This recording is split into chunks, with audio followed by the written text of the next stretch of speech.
이 지역의사제 도입 여부의 중심에는 환자들이 있어야겠죠. 환자들은 지금도 아픈 몸을 이끌고 멀리 떨어진 병원을 다니고 있습니다. 정부는 지역의사제를 전폭 지원한다는 방침이지만 의료계는 반발하고 있어 이 의견차를 좁힐 수 있을지 주목됩니다. 이어서 최덕재 기자입니다.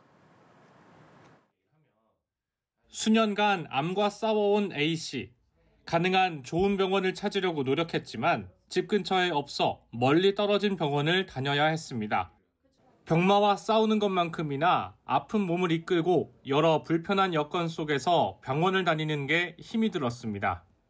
진료 시간에 맞춰서 KTX라든지 이런 것도 예약하는 부분도 굉장히 힘들어요, 사실상. 당사 같은 경우는 매일 하다 보니까 한 달씩 집을 얻거나 방을 얻거나 아니면 요양병원에 대중교통이 안 닿는 경우도 있거든요. 힘든데 운전을 해가지고 혼자 가서 치료를.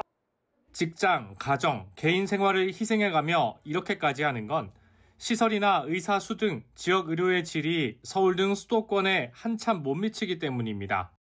굉장히 열악해요. 환자들 입장에서는 마음이 항상 급해요. 의사를 만나는 시간은 정말 너무 짧은 시간. 서울로 다 올라가다 보니까 환자는 많고 사실 이렇게 수용할 수 있는 인원은 적은 거잖아요.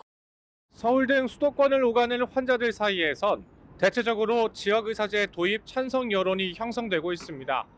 정부도 일단 지역의사제가 도입되면 심각한 상황에 처해 있는 지역 간 의료 격차가 어느 정도는 완화될 것으로 기대하고 있습니다.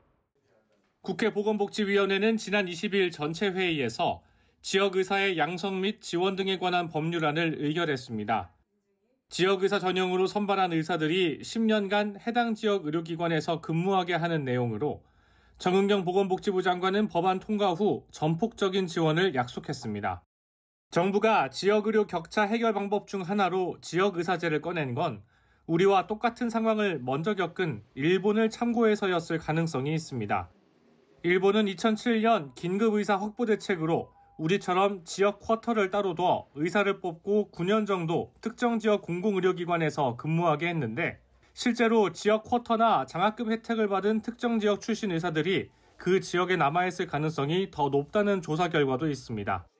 하지만 여전히 의사들의 도시, 수도권 집중 현상은 계속되고 있고 직업 선택의 자유 제한 등 비판이 있는 것도 사실입니다. 바로 이 점이 의사단체가 반발하는 이유기도 합니다. 전문 과별, 지역의료 인력의 추계와 지역 병의원의 현실이 반영되지 않은 지역의사제 도입은 그 효과를 장담하기 어렵습니다. 결국 의사 정주 여건, 시설 개선 등이 뒤따르지 않으면 대립이 계속될 수밖에 없습니다. 예산이라는 것들을 충분히 이건 준비를 해서 의사들이 지역에서 근무할 수 있도록 환경이나 여건을 반드시 마련해 줘야 된다고. 이런 가운데 정부가 지역의사제 지원을 위해 의대 증원 가능성도 언급한 적이 있어 또 한 번의 의정 갈등으로 이어지는 불씨가 될 수도 있는 만큼 종합적인 대책 추진이 필요해 보입니다. 연합뉴스 TV 최덕재입니다.